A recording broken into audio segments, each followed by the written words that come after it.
The 21st century is characterized by the rise of China as an economic and military superpower, and by the rivalry of the great powers, namely the United States, Russia, and China. The Ukraine war has triggered a new dynamic in the relationship of these great powers, also in their rivalry. But it has also created clarity in an important case. Only China, and not Russia, is capable of replacing the United States as the leading world power. The current American national security strategy confirms my assessment as follows. I quote, "The People's Republic of China is the only competitor that both intends to reshape the international order and increasingly possesses the economic, diplomatic, military, and technological power to do so. Beijing has ambitions to create an extended sphere of influence in the Indo-Pacific and to become the world's leading power." Im Indo-Pazifik zu schaffen und die führende Macht der Welt zu werden. Und deshalb verfolgen die Vereinigten Staaten im Ukraine. And that's why, in the Ukraine war, the United States aims to weaken Russia, its second geopolitical rival, politically, economically, and militarily, to such an extent that they can focus on the confrontation with China, their biggest adversary. To achieve their strategic goal, the United States has sought close cooperation with Europe. However, it should be considered that the European allies, just like in the Ukraine war, are also intended to be involved in a future conflict with China. Together with Australia, Japan, New Zealand, and South Korea, they are supposed to form an Indo-Pacific network of partners and allies against China. One might think this is a clever move by the United States, to first strike Russia, the weaker of the two geopolitical rivals, and then, in a proxy war of course, not directly, to then turn to China, the stronger opponent. However, like the American strategy expert Harlan Ullman, I believe that the USA is making a big mistake by opening a strategic military two-front confrontation against China and Russia. Harlan Ullman described this as a ticking time bomb. Als tickende Zeitbombe.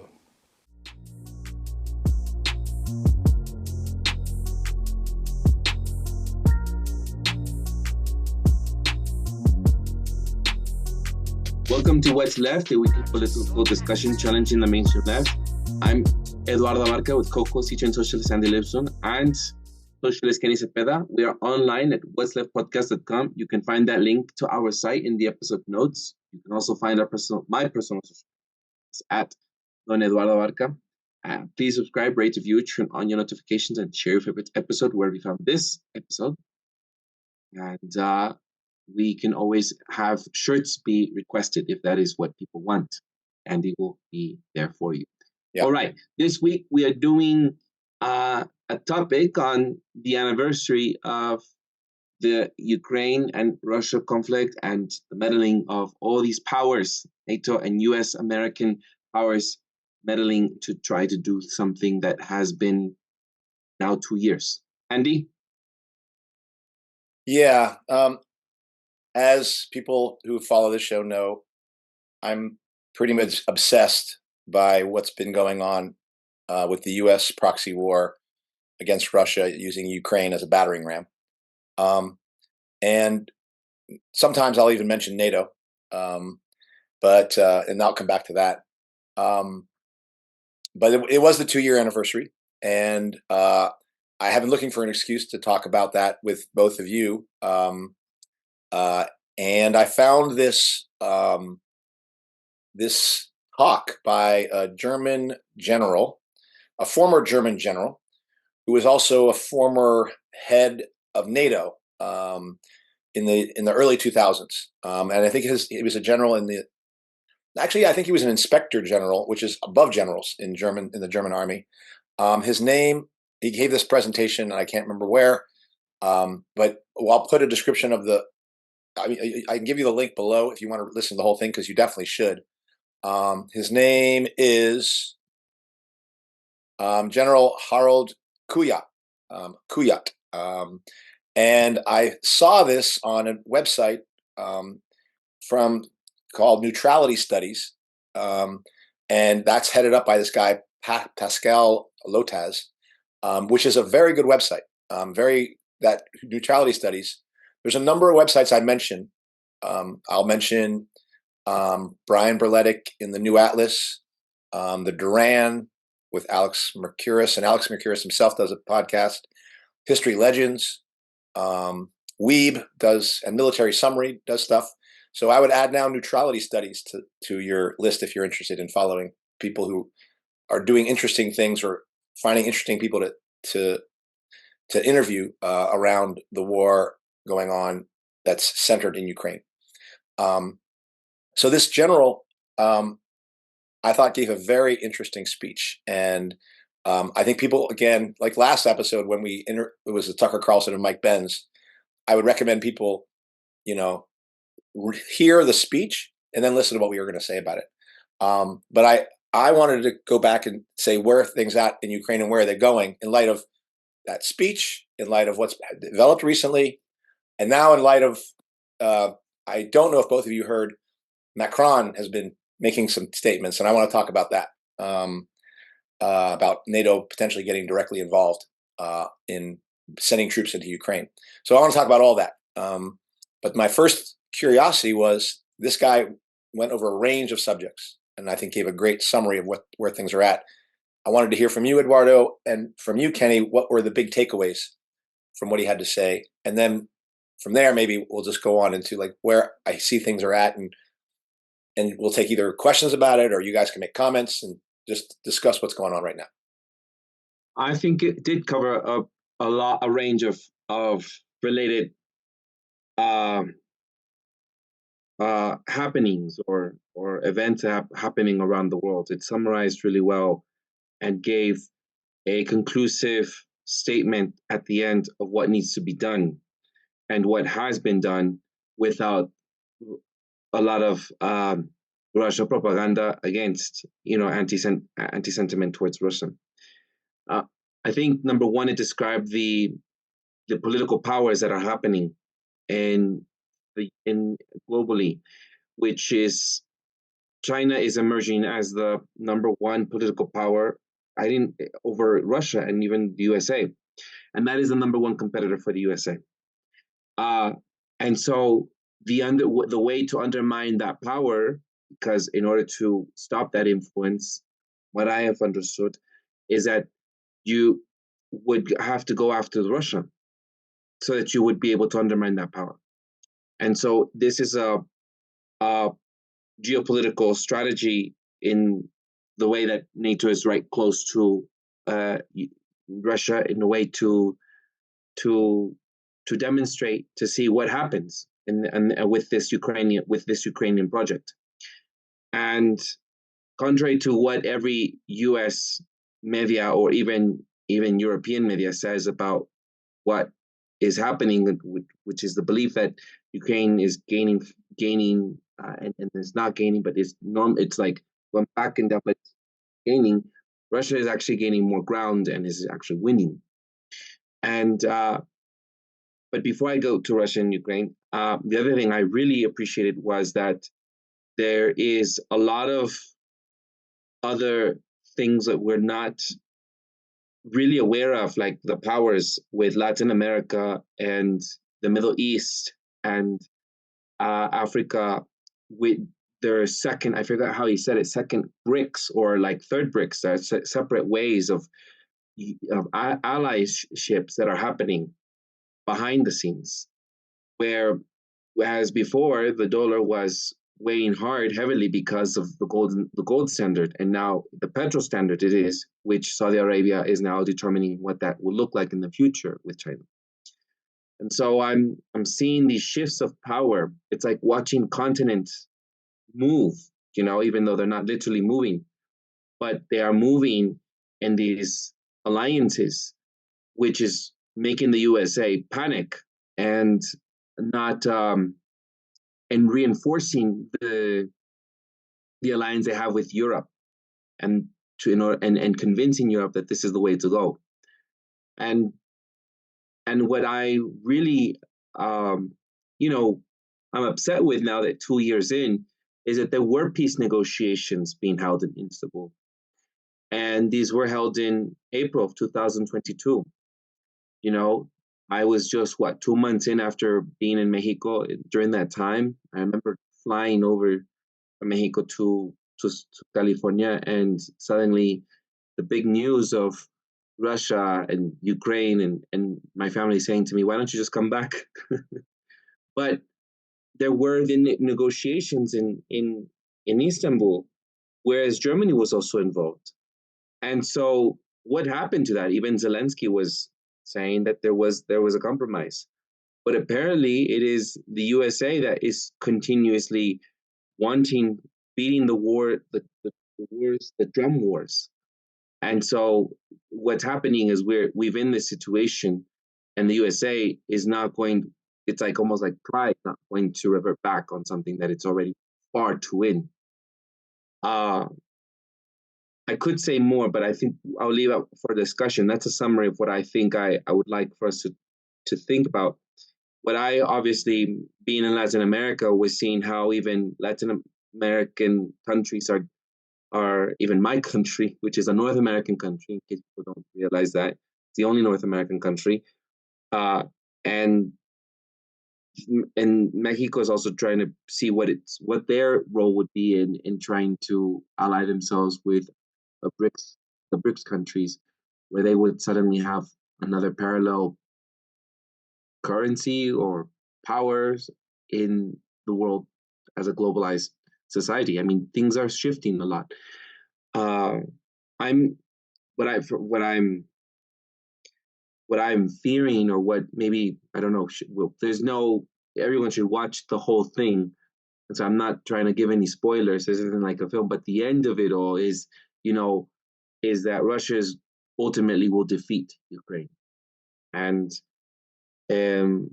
there is, as you said and pointed out to Macron, which the idea of troops, NATO troops going into Ukraine is now being discussed by one of the world leaders that is admired and, and has a lot of influence in Europe. And what will that lead us to? If we see how World War I happened and World War II happened, ultimately that will lead us, as I forget his name, the German general said, World War III. He didn't say literally World War III. He said ultimately a nuclear disaster. So that's a summary of what I've listened to, and I just heard it today, the entire thing, slowly, and I took notes, and I hope I can contribute. But I'm very much appreciated that this is a different sort of conversation that's happening in the USA or even in England, as some of my friends there are, listening to the media in different, from Russian propaganda, not Russian propaganda, but propaganda from the West.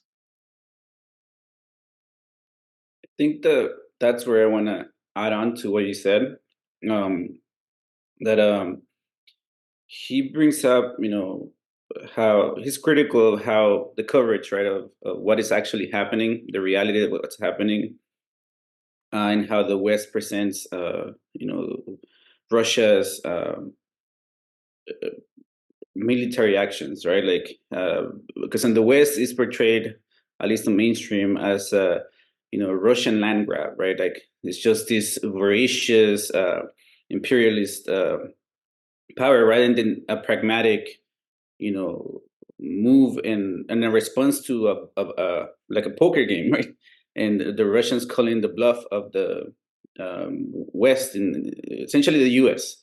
And so I remember the general talks about how Putin doesn't just wake up and decides to go in a war, and also that he's not defending Russia. He's, I guess, trying to show the logic of what's happened, because he talks about how Russia does not, in terms of strategy, from the beginning, they never showed the intentions of occupying the entirety of Ukraine, because they didn't put the number of forces that they need to occupy, the entire country would be like way multiples, because they used 190,000 troops, I think, at the beginning, and he said that the number would have been a number of times bigger.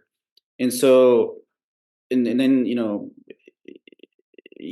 then from that, he says that, to what Eduardo said, that if Russia was to invade Ukraine, then their reasoning, which is to create a buffer between NATO and Russia, is obsolete because now they are up against NATO, and so that creates a situation where potentially through an accident or through an accidental situation where things can get out of hand. And so Russia does not want that. They want to have a buffer. And from the beginning, that's what they've said, right? Like that they basically wanted to they wanted to prevent Ukraine from becoming a NATO member so that they don't have weapons on their border pointing at their land. If they push all the way through Ukraine becomes their land, then again, they are at the situation they're trying to avoid. And he's like you said, Eduardo, he talks about the negotiations that happened like even 6 weeks into the start of the war, and where the US pressured Ukraine to not take that deal. And I guess another thing that for me it's very interesting is that he really doesn't talk a lot about the strategic details of the Ukrainian. He's explicit about that. Like he doesn't want to get into detail about that, but he talks about the global situation, what's happening and like you said, Eduardo, he's talking about 3.8 billion people becoming part of BRICS. And like you said, I think that's a great metaphor. Continental shifts happening in terms of how power is organized, and from the onset, remember he sets up the frame, right? Like that this war is not about Russia. Russia. This war is about China ultimately, because the U.S. has stated this. Everyone knows this. China is becoming stronger and capable, and is sitting pretty behind Russia, but that alliance, Russia and China, present a big issue against U.S. hegemony.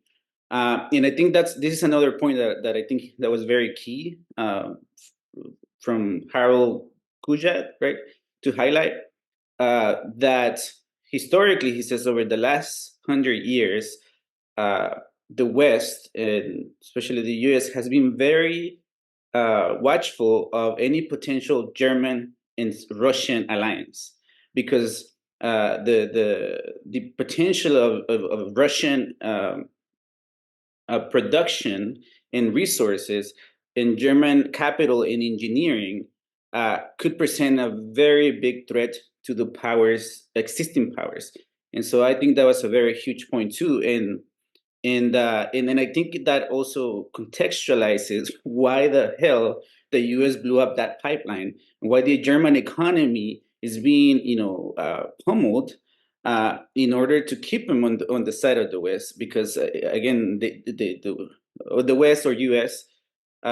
Because again, that relationship would mess up the game of the U.S., because now you would have Germany, Russia, and China aligned together.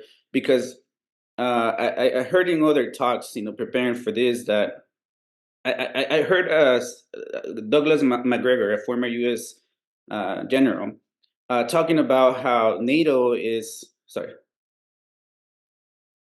He's a colonel. It's a colonel, but yeah, he talks about how the NATO's armies are nothing, and I think we'll get into that when it comes to France and Macron. They don't have the capacity. Even the German army is as best as it gets, and is still in shambles. And so they're incapable of sustaining a war.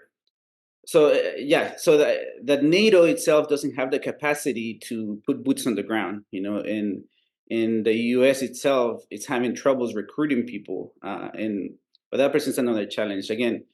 But that's why I think it's relevant that he's bringing, Germany as a piece of the puzzle, into this, and I think in some ways as much as Ukraine. But I'll stop there. Yeah, I mean, I think to me, you struck on, for me, the major points of this. I was very much struck that this was one of the first times somebody who talks about this started the conversation with China, started the conversation with the national defense strategy that the U.S. came out with, which basically said our main competitor, the one that's actually the one we're watching, is China. Yes, Russia's their deputy, but the sheriff we're dealing with is China. And I thought really got my attention, and definitely the way he understood that the possibility of a German-Russian alliance, and the idea that Russia had tried to come into NATO after the Soviet Union collapsed, and the U.S. had no interest in that happening. And Putin talks about that in his interview that he had with Tucker Carlson, and that's not an accident. It's not like, oh, we don't like Putin. There's no way they want that, because the possibility of an independent Germany creates the possibility of an independent Europe, and the possibility of an independent Germany and Europe allying itself with Russia. Now you have an axis of power that can challenge the United States and China, actually. And Russia has to make a decision about, okay, are we doing this thing with China? Are we doing it with Europe? Maybe they figure out a way, but really it puts the United States like as one of the smaller poles in a truly multipolar world. And yeah, it's definitely Nord Stream pipeline smashing the European economies, and at the very same time, the United States is stuck while they can't trust this ally to allow it to be independent, so they have to weaken it. They also need this ally to fight in the European theater, and he's saying, this is what the German general said, and they're counting on Europe joining the United States in their battle against China, like that, and yes, they'll bring in Japan and Australia and South Korea and all those forces to fight China as well, but they are counting on Europe to do that. But first things first, and he describes the approach they've taken as a political blunder to go after Russia in this way, and I think that's very true. I think people should think back to Trump in 2016, who was saying we should make friends with Russia, and everyone thought he was a Putin puppet then, or like that was the Democrats and that. But if you wanted to make this work, if you thought the United States could actually do this and challenge China, you don't fight Russia.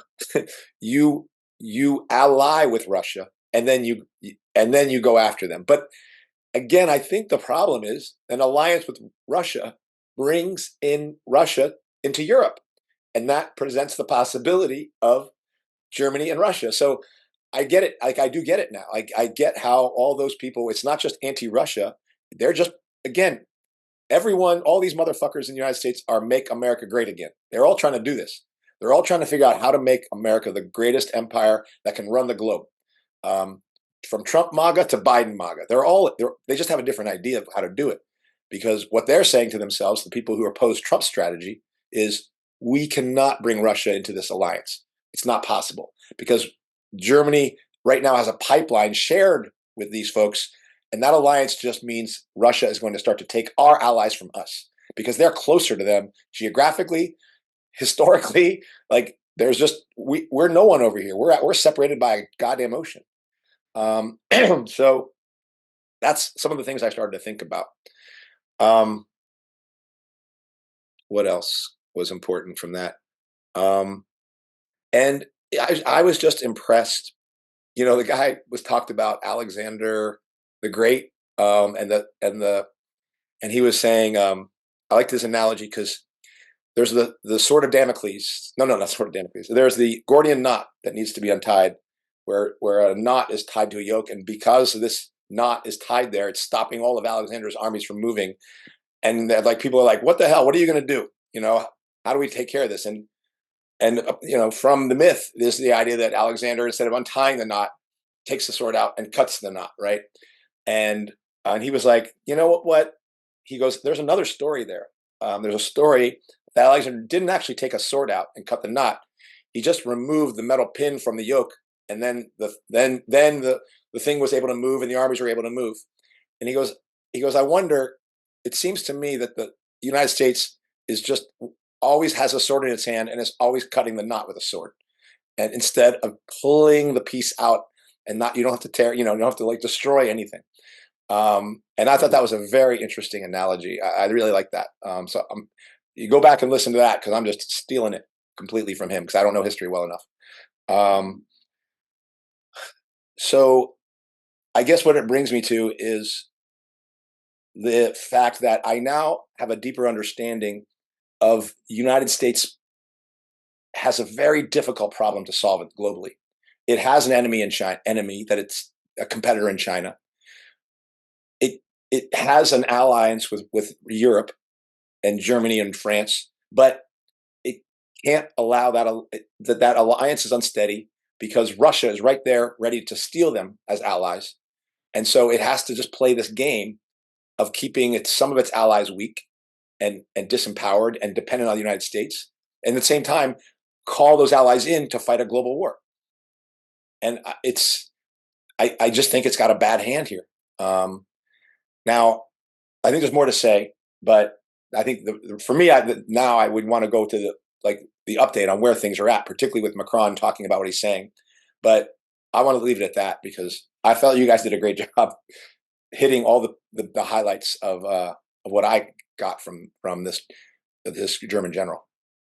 I mean, I'm thinking how much what you said. It's. I'm just thinking about Latin America because as you say that Europe in trying to keep them weak, but also keep them together because they could become a potentially threatening force. I mean, we just said that Germany could be one and Russia together and be just threatening in itself, just as they are.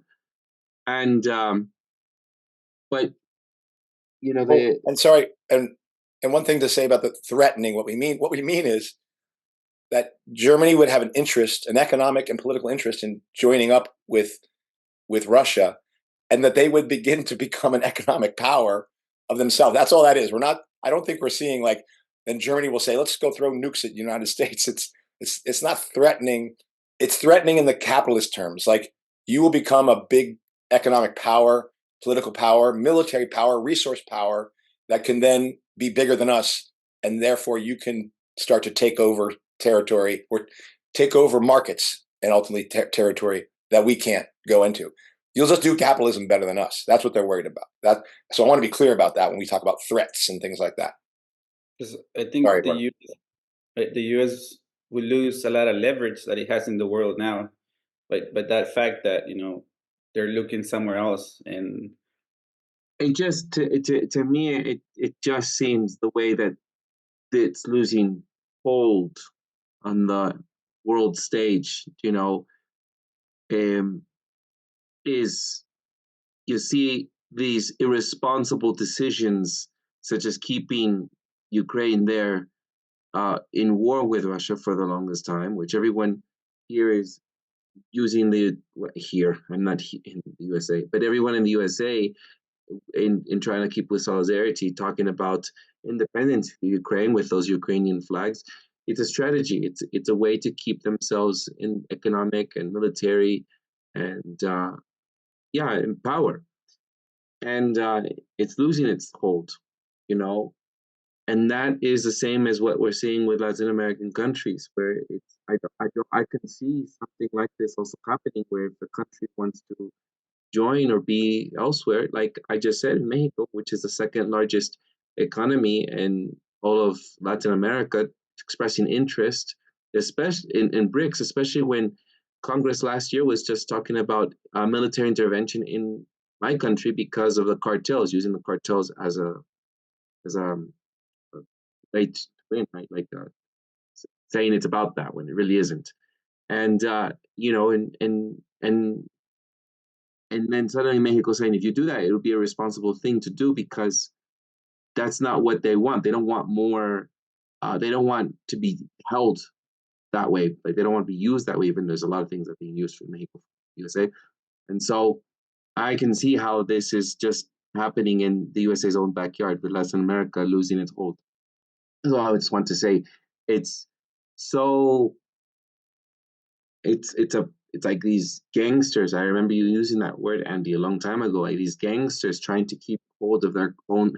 Using the word cartel because I've just thought of that now. They're cartels. They're they're plazas. How do you say they're plazas? They're territories. So it's trying to keep as many as possible in competition with other countries. And I think that's the perfect analogy. I mean, it's not an analogy. They are literally, the biggest mafias of the world. And like we're often like bombarded with this idea that somehow like the drug cartels are more dangerous and more violent than than the U.S. government and the Russian government and the ruling classes, really, right? Because and so yeah, what's happening is like there is an opening. The big boss no longer has a tight grip on its power and really in its ability to execute violence. Because that is what I believe underpins a lot of this system. It's your ability to enforce violence, right? And I think that's maybe where we're moving to Ukraine, because that's what I think has exhibited the weak hand of the U.S. That it's because they were trying to call a bluff on Russia. Russia said, "We'll call your bluff. We'll go into it." And because in some ways the U.S. had to choose. I remember a long time ago we talked about how the ruling class in the U.S. was divided on going after Russia or China first. But they knew they had to go after after them. But and they went after the one they thought was weaker, in Ukraine, right, through a proxy war. This is not a Ukrainian war. This is an American war being, using, you said, Lipson, Ukraine as a ramhead. What do you say? What? Bludgeon. Ramming head. Yeah. Yeah, and they're willing to expend Ukrainian lives in order to weaken Russia, but that has not happened. And actually the opposite has happened. Where there is an argument to be made that the Russian army is the best fucking army there is in the world now, because they're ready for modern warfare. They've learned the lessons, and like they've lost a lot of people. It's a fucking real dirty war. It's not your Afghanistan. It's not your Iraq. Where the U.S. is fighting like guerrilla warfare, essentially. People who don't have the tanks, they don't have the missiles, they don't have the tactical ability that Russia does now. And so again, I think the U.S. was running out of options, and they're also being left behind because the as Ukraine has shown, the modality of warfare has changed. The Houthis, can show how complicated they can make it for someone with the might of the U.S. They can no longer hold the space of that strait. What was that strait? Oh, God damn it. The strait that's into the Red Sea. Can't remember. But that strait that the Houthis are basically creating an embargo, not only for Israel but for Europe too. It's creating even more complicated complications for Europe. And so again, the world is changing, and the U.S. Has legacy systems, according to Scott Ritter. Systems like the warships, right, that are vulnerable to drone attacks by just like sporadic drone attacks underwater from above. In southern Europe, have a warship that is no longer useful, right, and it's expensive, and so little someone else can make complicate your operations in that way. And then if you actually want to control a territory, or do an operation like the Russians have done, the U.S. is incapable of doing that. It doesn't have the army. It doesn't have the logistical support. It doesn't have the industrial capacity to hold an industrial war with a country like Russia or China. And it's shown because they haven't been able to get actual weapons to Ukraine. Ukraine is out of weapons, essentially. At least that's what I hear. And the Russians have also masterminded strategically to a point where they're dominating, and they have essentially a strategic victory. The battles are still going to continue, but Russia has a strong stance where they don't have to go in for the kill yet. They're slowly bleeding out Ukraine, and despite like all this talk of money going to Ukraine, something that Garland Nixon talks about is that that money is not going to create weapons overnight. And you need an industrial capacity that the West doesn't have, but Russia has created that industrial capacity and demonstrated a massive strength on that point. Yeah, and as we are discussing this, it's like one thing I forget the general's name right now because it's a German name. Harold Kuya. Yeah, said is that Putin didn't just wake up one morning and say, "Oh, we're going to attack Ukraine." This has long been coming. We said this before too, right? Like this has been said by others as well. This has been a long time coming. If you have, this further expansion by NATO, it's a provocation. And we've used this example before, what if Mexico was that expansion of Russia over, to what would that feel like to USA? With the threats of, of having that close of an enemy at your border, it just those are the things that I remember him saying that we have seen already, we've read about and we've discussed, but I think when we discuss this, it's like people forget that how much of NATO's power and how much the USA has, I think, dropped with treaties. He dropped, they named, I forget the treaties in 2002, the other one in 19, I forget what year.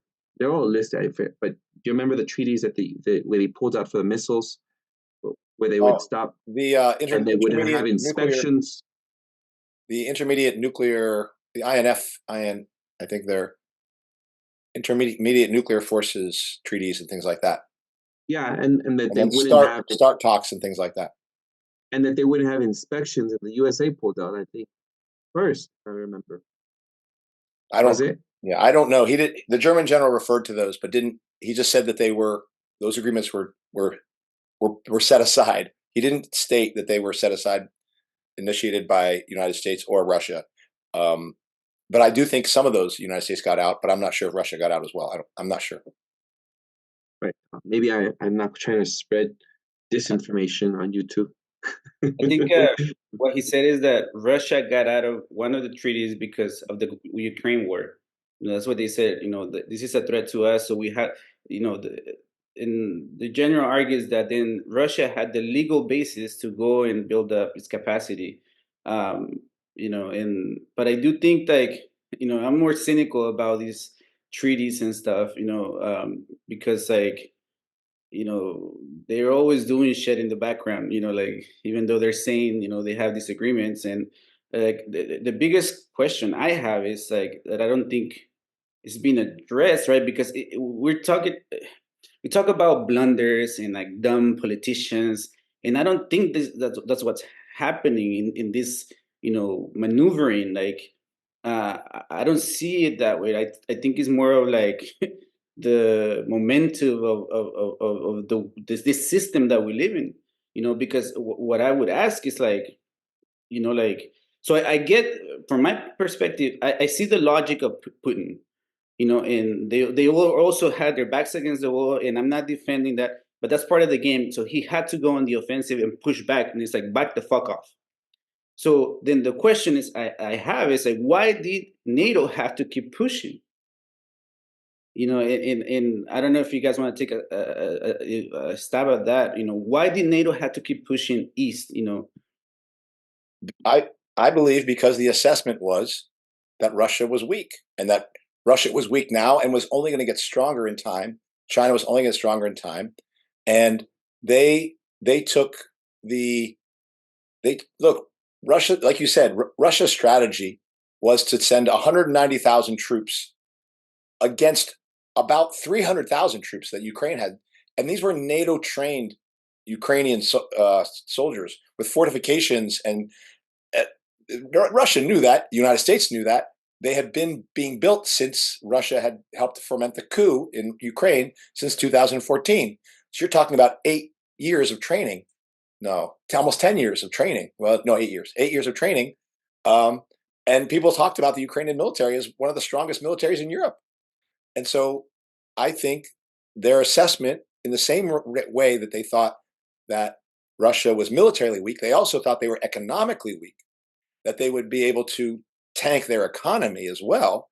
And when they saw that Russia went in only with 190,000 troops, when they saw that Russia in only a month or two is trying to sue for a peace agreement, they took that as a sign of weakness. And there's truth in that, because Russia didn't want to take territory. They basically went in with this force. They were surrounding Kyiv to basically try to get this agreement reached. And then once they had that thing close to agreement, as a sign of good faith, that they were asked to move their troops away from Kiev, and they did. And from there, everyone says, "Oh, look at they're retreating," and the United States had already scuttled the agreement, and they're off to the races.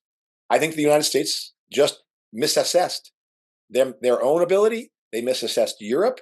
They misassessed Russia. They misassessed China. And they just thought, and they really did think that they had this super technology, Patriot systems, Abrams tanks, HIMARS, ATACMS missiles. They just think that, oh, we just got this great Western military. And by the way, the United States spends way more in their military, so we got to be bigger and badder than them. We got to be able to thump them. And now we don't have to fight them directly. We can have trained Ukrainian soldiers die in order to fight against Russia. It's like what what's the Southern Californian, South Carolina dude, Lindsey Graham. So Lindsey Graham was like basically saying this is a great deal for us, and that's how the United States thought about it. It's like, we can spend a little treasure, we can give you the arms, you will do the dying, but you will kill Russians for us, and we'll just destroy their economy while you kill their Russians. And they thought they were just going to like literally have Russia shrivel like an apple rotting off the tree, and then they could take on China, because they were keeping that. Like, remember, during this time they had switched their role around Taiwan. Biden had said it's no longer just a thing about like Taiwan has the right to independent. They were basically saying that Biden basically said, we will, like, and the general mentioned this, if you attack, or if you try to attack Taiwan, we will militarily defend Taiwan. We'll help them defend themselves, which is something they hadn't said before. And so the United States was just thinking that we're about to like collapse Russia. We're preparing to take on China. Time is not on the U.S. side, in my opinion, with regards to China, and so they have to go now. And so, I mean, and they forced this agreement because when Putin came to them and said, "Look, can we let's just keep Ukraine neutral? Can you agree to that? Can we get an agreement in writing?" Olaf Scholz, or whatever that NATO guy, said, "Forget it. No." Now, who's he talking? He's not just talking for himself. He's consulted the United States, and that was understood then. That it was like, okay, we're just going to tell them literally we're going to be putting weapons right up to your border, and so that's what I just think they misassessed their abilities, and they're paying a desperate price now, because this is now a situation where it's clear U.S. and NATO is losing this war. And because it isn't a Ukrainian war, it's a U.S. NATO war versus Russia and China, and U.S. and NATO are losing, and now they're desperate, and they have to do something. And that's, no, I'll say more about that later. I think of a boxing match, and the U.S. took its shot and it missed terribly. And something else that this guy Harold Kujat brought up was that right about Taiwan. That he says that at this point the U.S. not only is going to be unwilling but incapable of saying what they will do for Taiwan and like presenting a threat for China. So like he's talking about the weakness of the U.S. and on that note, right? Like I see now that the U.S. is incapable of mounting, a war with,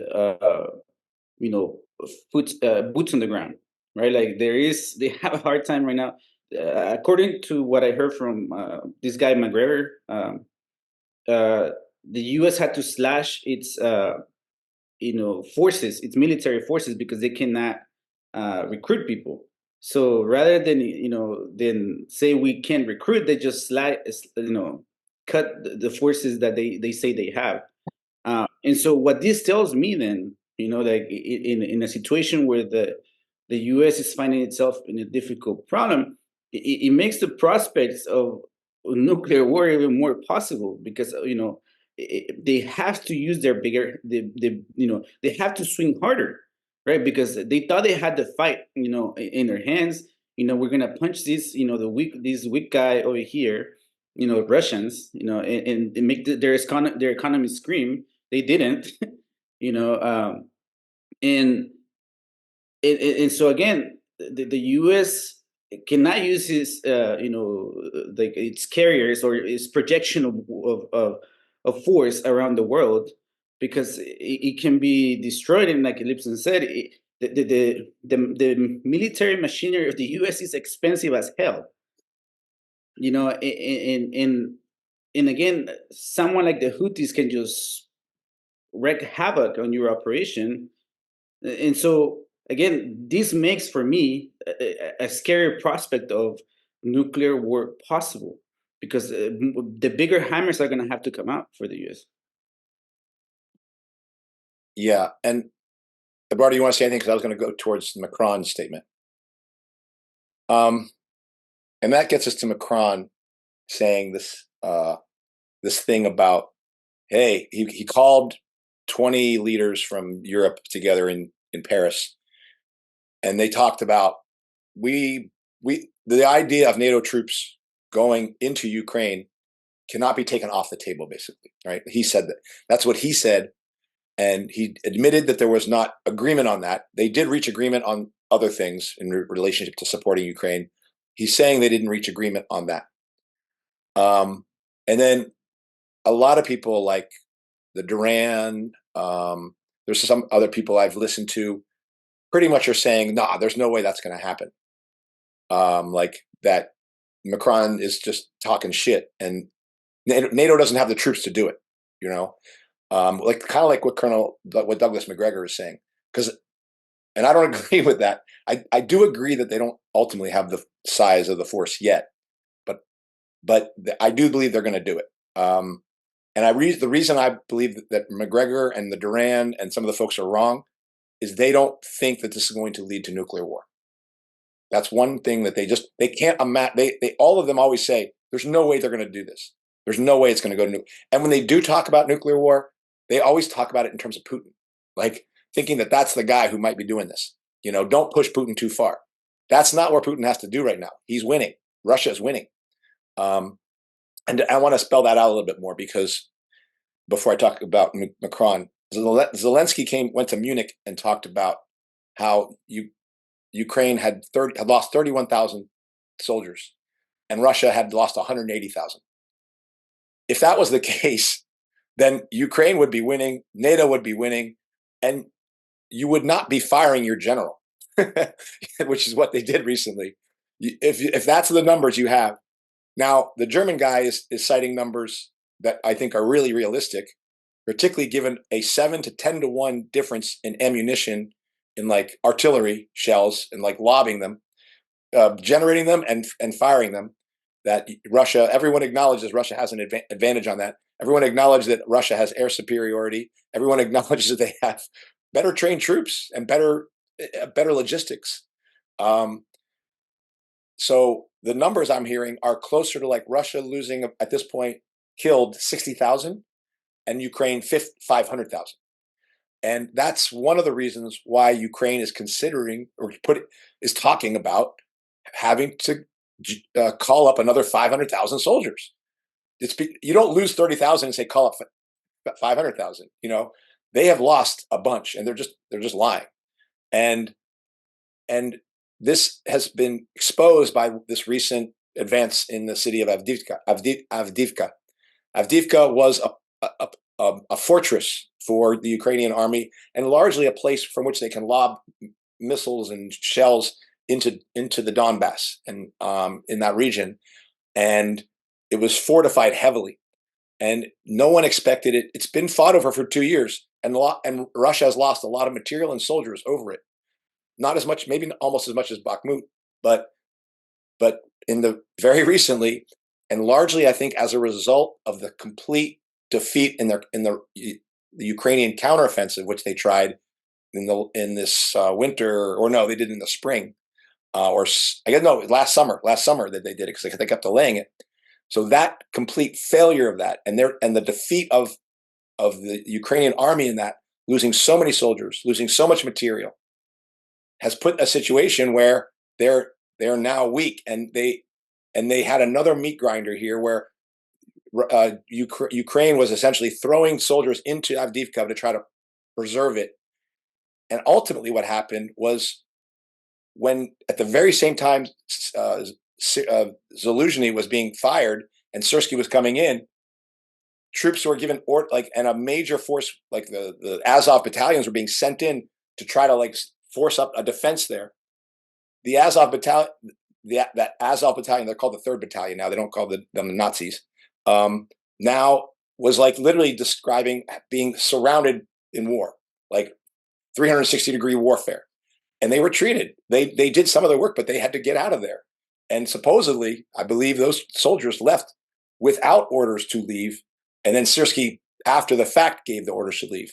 This is a military cracking.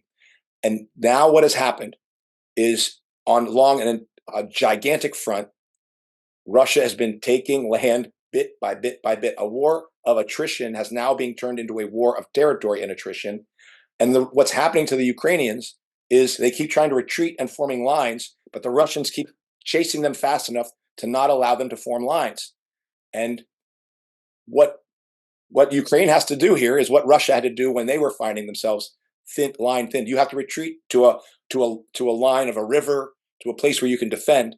But Ukraine seems unwilling to do this, and they seem to try to find a defense always only a few kilometers away from the front. And what Russia is doing is chasing them down, and that's why they're killing more Ukrainians. They're getting more territory. It's demoralizing the military, and it's frightening the fuck out of Europe and out of the United States. Not in terms of Russia taking over the globe, but in terms of the fact that they know that their proxy is a month away from out of munitions. And in my opinion, here's the real reason why there's a finagling over 60 billion in the United States. And people are saying, "Oh, the Republicans are stopping this." Let's be clear. Trump and the Republic. Trump is the Republicans over here, and Biden is the Democrats. Both of them support the war. Trump has changed his tune now. Trump is now saying, we got to get NATO to help us with this war. So Trump is going to fight this war just as much as Biden. Anybody who believes voting for Trump is going to stop this war is wrong. The reason that there's a whole finagle, there's other political reasons, is the fact that regardless of the U.S. coming up with 60 billion, the U.S. is out of stocks of ammunition. They don't have the ability to produce like Russia does. And that's what they're trying to now undo. When they talk about raising 60 billion, it's ultimately 60 billion that's going to be spent in the United States to build a war economy. That's going to take at least 5 years, right? The U.S. knows that. And they have to do it because they have to fight 3 wars. They've got to fight a war against Russia. They have to support Israel in what's going on in the Middle East. And they have to fight China, right? Now they're talking about a 3-front war. So that's what's happening right now. So now let's get back to NATO. Macron's statement was not just hot air. Have either of you heard of Operation Steadfast Defender? Okay, I hadn't heard about it either. NATO's already going in that direction. Steadfast Defender is the largest mobilization of NATO almost in its history. 90,000 troops are being sent eastward to build logistical corridors up in that region. It's starting in January. It's extending all the way till May, but it's basically an attempt to say we must build a way of taking anything we have that's in Central Europe or Western Europe and allow it to quickly get into Eastern Europe and to Ukraine. That's not something and this thing started, Steadfast Defender started in middle of January, and it's going through May. So well before Macron was talking about sending troops over there. So the plan is already it's already happening. They're already setting it up. And all this thing of like, Macron said this, and other people are saying, no, we're not going to do that. That is standard stuff among politicians as they try to soften the public for these inevitabilities. So NATO is going in, and they have to go in, and they're not going in to fight directly. They're going in to be on the western flank of Ukraine to free up soldiers within Ukraine so more Ukrainians can die on the front. They have no intention at this point of being on the front with Ukraine. But the problem is Russia is already killing French mercenaries in Ukraine, and they're going to do that to any soldiers that come in. And Europe believes that Russia won't do that. But Russia already knows that they can defeat NATO. They didn't think they could defeat NATO. Now they know that they can actually build more ammunition than NATO. They know how to fight better than NATO. They've got more soldiers than NATO. We're talking about 500,000 Russian troops on that line that is taken from a total of 800,000 that they will be activated, and that's up to 1.2 million that could be quickly brought in. I mean, not quick, within a year, brought in to fight on a front, and they know how to do this stuff now. Like you said, it's new warfare. It's drone warfare that has changed the nature of war. Tanks are necessary, but how you fight with them is different. And Russia knows how to do it. Ukrainians did know how to do it, but they keep dying and they keep getting killed. So they're not building the expertise. They're just telling the tales later, and then the United States is trying to change its doctrine somehow now. But it's nothing close to having tens of thousands of cadre of soldiers who actually know how to fight that war, and it could train other ones. And that's Russia right now. So in my mind, it's a wrap. But what I mean by that is people keep thinking U.S. is going to be suing for peace. U.S. is going to see that it's going to get defeated, and it's going to sue for peace. That's not going to happen. They can't. This is not, in my opinion, this is not a conflict they can walk away from. They must win. Macron is right. He's absolutely right that if they lose, it's over. And it's not like Afghanistan or Iraq where you can be like, we'll reshift forces. This is the center of axis of a global war that is taking place. Not just it's centered around Europe and Ukraine, but it's a war that's taking place in Iran and Israel and Hezbollah and that place. It's a war taking place in Africa right now where they're losing, and there have been coups. And it's a war taking place in China along the Pacific, along the South Pacific and Taiwan. And it's a global war. It's already there. And we've only begun to see this. There will be troops there. They're already preparing. And Russia's victory, which is celebrated by people who rightly are critical of this war, people have to understand Russia's victory only means US and NATO must respond more crazy. They have to, because losing is not an option.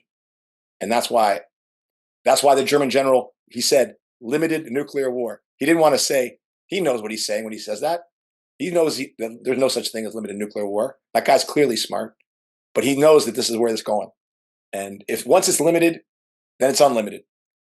Because the other thing he said, when he said any German general who would talk about Clausewitz said that when you have a conflict in which the parties have no way of talking politically and speaking, then the only thing that can happen is the conflict must go maximum. Then the way that these parties will talk to each other is through war, and in winning that war. There's no conversation at this point. And so there won't be a conversation because it's an existential moment here. China's not going to lose, Russia's not going to lose, and the United States is not going to lose. And Europe is already set its path with the United States. And I actually do believe that maybe this, I wonder sometimes if you could unhook Europe from the United States, would that just sink the US ship so much that we could avoid the global war that way? Part of me wonders, but that doesn't seem to be on the cards. Oh, No, go ahead. just very quickly, but you know, the general did say at the end, you know, there's only two ways to go about this, which is negotiations, right? A peace negotiation, or the fate of our world will be decided at the battlefield, which is victory for Russia, and that means us entering into World War III. Basically, I mean, he didn't say it just like that. So if we do enter into peace negotiations, we might just be able to prevent World War III. I mean, do you think that's a possibility? Or do you think we're just too far, we are too far away from that? Because Russia and China will basically say, yeah, peace negotiations, you lose. You lose. So we will rewrite the world in terms that assure our victory. Yeah, you're fine, United States, you're fine. But we're gonna eat your lunch in South America, we're gonna eat your lunch in Africa. It's over. We're gonna surround you with Belt and Road initiatives. Bye. No, and that's what they're gonna do. Because that's the goal. And they're not even gonna threaten to say we're gonna fight you. We're just gonna like fucking out market you. So there's no peace agreement. Because the US, the terms are surrender, United States. The United States surrender. Give up hegemony. And this is something we've been saying right from before. This is it's a winner take all type of shit. This is not like a, you know, this is not about bad characters, bad politicians, bad individuals. This is like a systemic thing, and like it's about, you know, winning and the U.S. not losing its grip in power.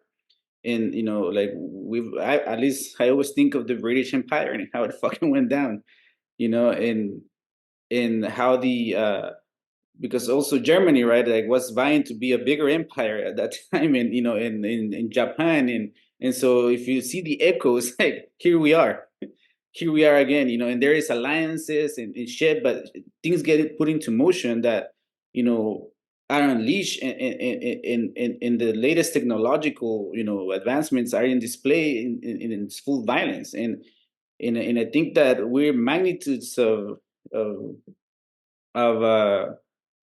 you know, we're like the technology of today is way more violent than the technology of the Second World War. The potential for violence, you know, and the U.S. also can't lose this war, because then how are they going to go and pressure Latin America? You know, Latin America's already seen, you know, or Africa, you know, and because yes, the Belt and Road Initiative on one end, you know, it's diplomatic bullshit too, but you know, the military capacity is being built there. You know, there is coercion. You know, you got to get people to do based on, you know, the fear of your might. You know, and the U.S. is losing that. You know, and so that's the battle that's going to project their power. You know, their strength on the world, and you know, and so unfortunately, I think we're at the beginnings of an acceleration. You know, because I was thinking of, you know, those 60 billion, right? Like, so that is another, I think, point to kind of clarify that the money that is quote unquote being sent to Ukraine, yeah, some of it pays for, you know, their government and the people over there, but a lot of the money stays here for the industry here. You know, in the U.S. tactically, in like, you know, we've talked about like the whole military rule came out right last time in the last episode. Yes, the U.S. is behind on on the industrial capacity. Yes, the U.S. is weak on its boots on the ground. But do you think they're gonna stay there? They have to press the fucking gas, you know, and they're gonna have to come up with reasons to industrialize, to develop in fast the military industrial capacity here in its territory where they can defend it, right? They also are gonna have to come up with excuses to get people to go fucking die for this country. And so that is also like a prospect of how much more we're gonna be bombarded with bullshit, including terrorism and shit.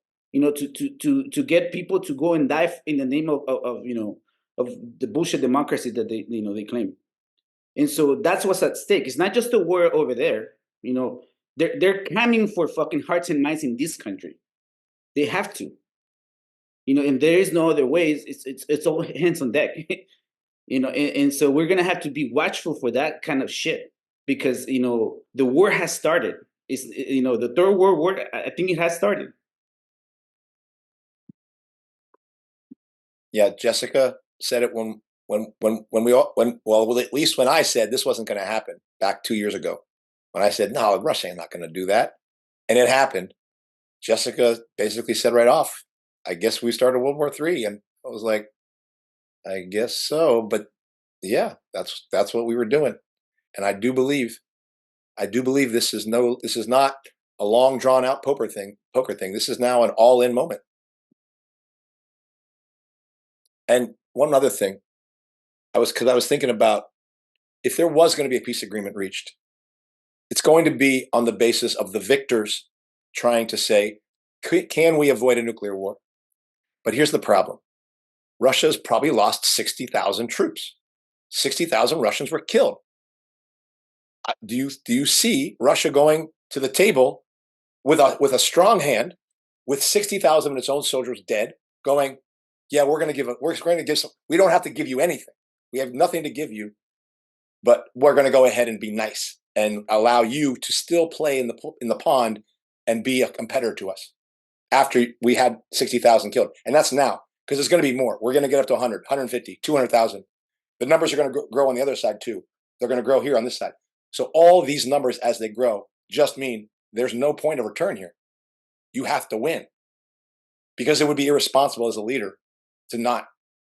You would be sacrificing your own side to give over to the people who just killed 60,000 of your soldiers. So they can't. An agreement could have been reached in April. It could have been reached in April, but the United States said no. April 2022. The United States said no because one, it wants to control the globe. It knew competitors were coming, and it knew it was going to have to use violence, military violence and economic violence, to try to crush its opponent. And it thought it could do it, and it was wrong. And I just want to add to that. This didn't happen suddenly. This was like, we talked about how, the ruling classes, or they think decades ahead. If we know, Ukraine started in 2014, right? And this is kind of like the culmination of a lot of steps along that way. And so, if they were making those moves, they knew they were going to have to go after Russia back then. And even before that, because they were pushing, they were projecting, this alliance, right? Between Russia and China, and also, like, I think of the pipeline, right? Like, because one of the scenarios that the German-Russian pipeline, right? One of the things that I've heard is that there was possibly a device that was installed to be detonated at a different point. So that again shows strategic planning,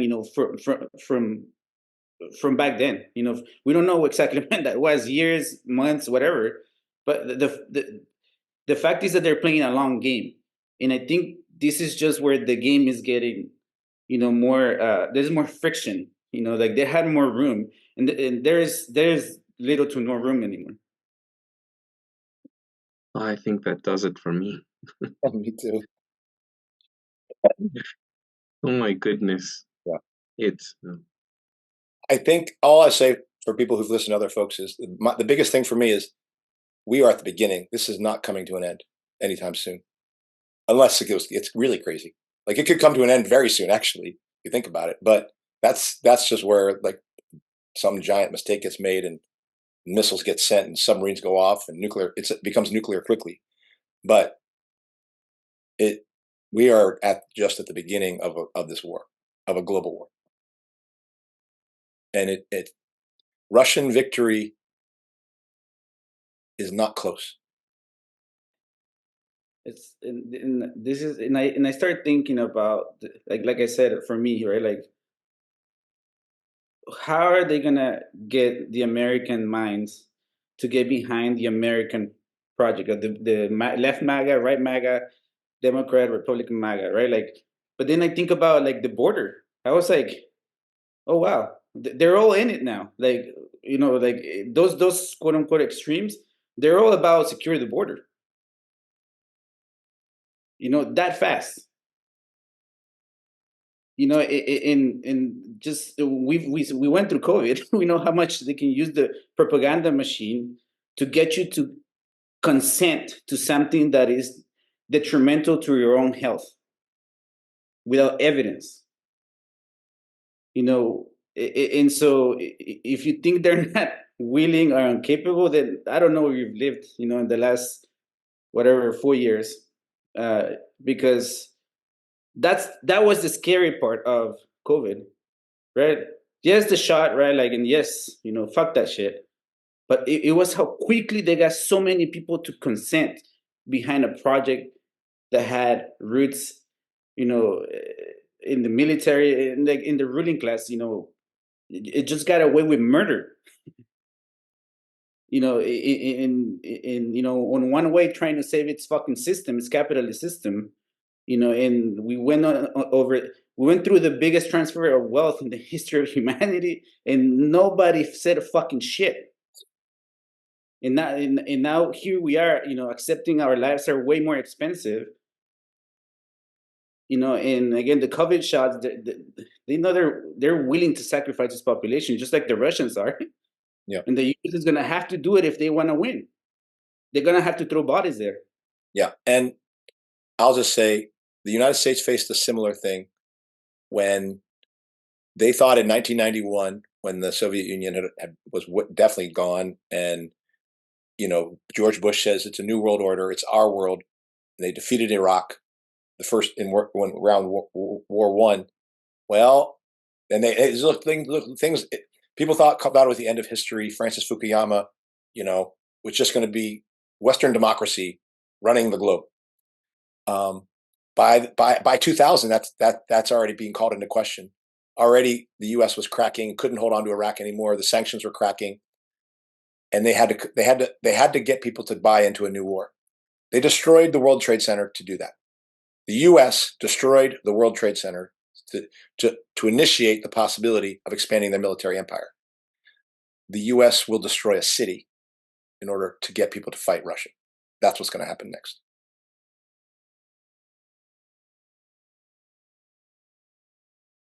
They'll do it. Let's not go too far. That's where it's going, folks. And it's not going to be a city in Russia. It's going to be a city in Europe. It's going to be a city in Europe, more likely.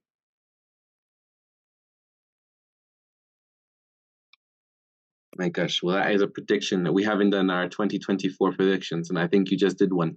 Well, I'm not saying it's happening this year, but when the shit hits when the U.S. feel like it has nowhere left to go, it's going to have to blow up a nuclear device in a city. That's what they're going to have to do, because it makes no sense for Russia to do it. They're winning. That's what you would do. I mean, look, Pearl Harbor was an inside job, was a setup essentially. So they destroyed a big part of their fleet in Hawaii to basically make it possible to justify fighting the Japanese in the Pacific. They're going to blow up a city to do this. Either that, or it was just a coincidence that they had a bunch of ships together, right, during a time of war. Right. Yeah. So that's how I look at it. I mean, and then if they do that, people are going to have their heads on straight and recognize that your government is using you again. The body count's going to get bigger, but you have to keep your heads on straight and recognize your biggest enemy is at home. If you don't understand that, if you think your enemy's on the border, if you think your enemy's in Russia, if you think your enemy's in China, they're going to fuck you with that. Right. Well, that's a way to end the episode. Happy Valentine's. Happy end of romantic February. Yes.